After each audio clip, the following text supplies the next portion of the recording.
गिबियावनो आं साबायखर होदों नोंथांमोनखौहाय दिनैनि बे खौरां बिजोंनि गेजेरजों जों बेखौनो मिथिहोनो नागिरदों जे जोंनि बड'लेण्ड कन्टेस्ट एस'सियेसननिफ्राय जेसेबां जोंनि बे बिटिसि बा बिटिआरनि हालामनि गेजेराव जेसेबां कन्ट्रेक्टरफोर दङ जों बिनि गेजेरजों मोनसे मेसेज होनो नागिरदों जितु जों मैया जोंनि गोदानै फैनाय प्रिन्सिपाल सेक्रेटारि बिथांखौ जोंनिफ्राय जों बरायनाय जाबाय आरो बिथांनिसिम जोङो मोनसे मेम'रेन्डाम होनाय जादों जे जोंनि जितु लायबिलिटिस गोबां दङ आद्रा थालांनाय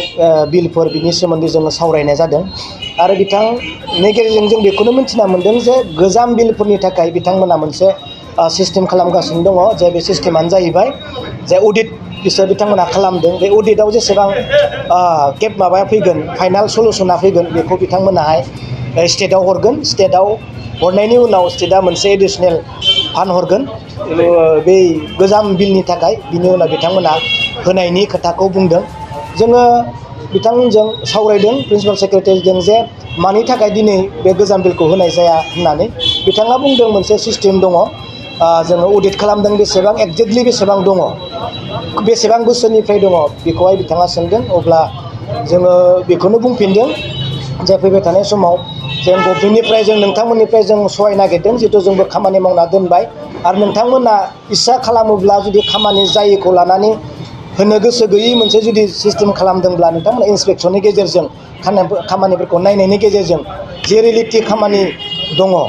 बास्तबाव बेखौ नायनानै नोंथांमोना होनो हागोन होनना जोङो रिकुवेस्ट खालामदों आरो जों बे ससियेल मिडियानि गेजेरजों बा खौरां बिजोंनि गेजेरजों खावलायनो सानदों गभमेन्टखौबो अननानै जेन नोंथांमोना गावनि साननानै जेन मोजां नोजोरजों जोंनि बे गोजाम कन्ट्रेक्टर बा गोजाम खामानिफोरखौ माने आखायाव लानायखौ जोङो खावलायहरदों बे खौरां बिजोंनि गेजेरजों दिनै जोङो बेखौनो बुंनो सानो जे नैबे जिथु दा सिस्टेम खालामबाय जे गोजाम बिलखौहाय जों होनो हानाय नङा बियो गोजाम गभमेन्टसो बिल होननानै बिथांमोना जिथु बुंनो सानदों बे खोथाया जेन उनावबो जेन जाया बेखौ जों खावलायनो सानो जिहेथु जोङो मोनसे कन्ट्रेक्टर आरो बुंनो थाङोब्ला जितु जायफोरा कन्ट्रेक्टर माने पलिटिकेलजों एसेबाबो जितु एसे इनभल्भ थायो बेखौ लानानै दिनै जितु आलादा नोजोरजों नायनो सानदोंमोन नाथाय दिनै जोङो बुजिना मोन्दों बिथांमोनाबो मोनसे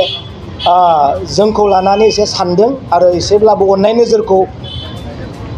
होनाय नुदों आरो एसे खोथाफोरखौबो बिथांमोना एसे मोजां रोखोमजों रेसपन्स होनायखौ जोङो आथिखालाव जों नुनो मोन्दों नाथाय बेबायदि जुदि नागारनानै दोनथारोबा फैबाय थानाय समाव जोंनि जे मावना जानाय जोंनि गोबां बिटिआरनि सिङाव गोबां थिखादारफ्रा दङ बिथांमोनहा माने हालोदा संसार जानायाव जुरिजेननायाव बिथांमोनाहाय गाज्रि अबस्था जागोन बेखौनो जोङो दिनै अनुभब खालामो हागौ बे गोजाम बिला 2014-15निफ्राय पेन्डिं जानो हागौ बेखौ जोङो बुंनो हायो बा एक्जेक्टलि बुंनो हायाब्लाबो बे समनिफ्राय थानो हागौ एसे आरो टटेलि नङा माने सोरबा 30% मोनबाय सोरबा 40% मोनबाय सोरबा 50% दं बिब्दिनो आरो दा आङो बिनि गेजेराव सोरखौबा थांखिनानै आं बुंनो सानाखै नाथाय दिनै बेबायदि EMCLS जोङो हयथ' मोननाय नङा खोमा जे पार्सेन्ट लायालासेनो खामानि होनाय नाथाय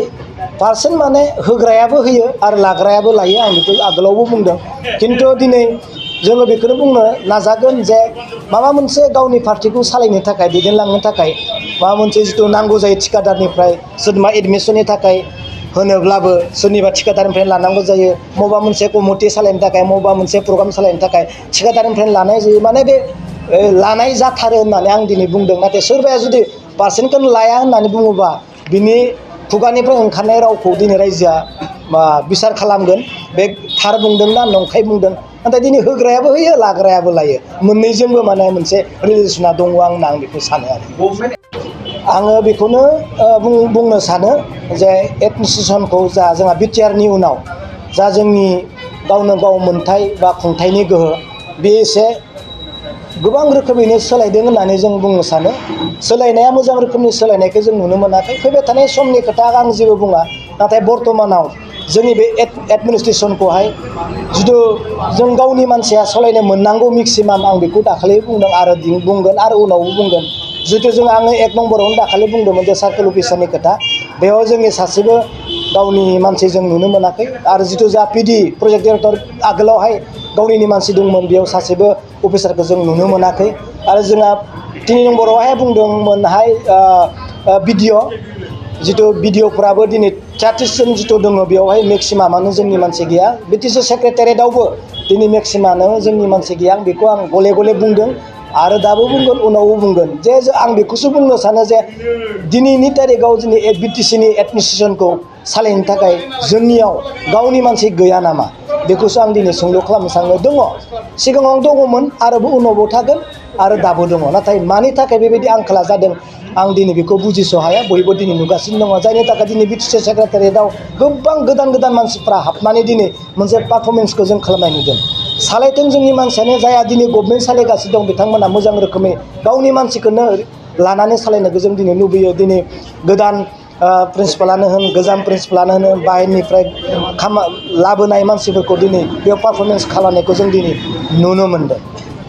गोजोनथाव खौरां गोसो गुदुं फरायसा एबा सुबुंफोरनि थाखाय टारगेट कचिं इनस्टिट्यूटआ बेसेन गोसा सुबिदा लानानै फैदों। जायफोर बिथांमोना banking railway SSC insurance defence Assam police बायदि आनजादनि थाखाय साखाफारा जानो मोजां खाबु मोनाखै बैसोरबायदि फरायसा एबा सुबुंफोरनि थाखाय मोनसे मोजां खाबु सौफैदों। बरपेटा रड बिशाल मेगा मार्टनि साखाथियाव थानाय आमतलाव बे टारगेट कचिं इनस्टिट्यूटखौ खुलिनाय जादों। आथिखालनि साख्रि मोनै आरो बेकार जेंनाखौ नोजोर होनानै बे टारगेट कचिं इनस्टिट्यूटआ सोलोंसाफोरखौ गोबां गियान होनो थाखाय राहा लादों। बे टारगेट कचिं इनस्टिट्यूटआव सोलोंथाइ होनो लानाय आयदाफोरा जाबाय banking railway SSC insurance defence आरो आसाम पुलिस। जायफोर सोलोंनो गोसो गुदुं बिथांमोना टारगेट कचिं इनस्टिट्यूटआव मुं थिसननो एबा गोबां मिथिनो थाखाय 8134097059 एबा 8638961177 जानबुं नाम्बाराव जगाजग खालामनो हागोन।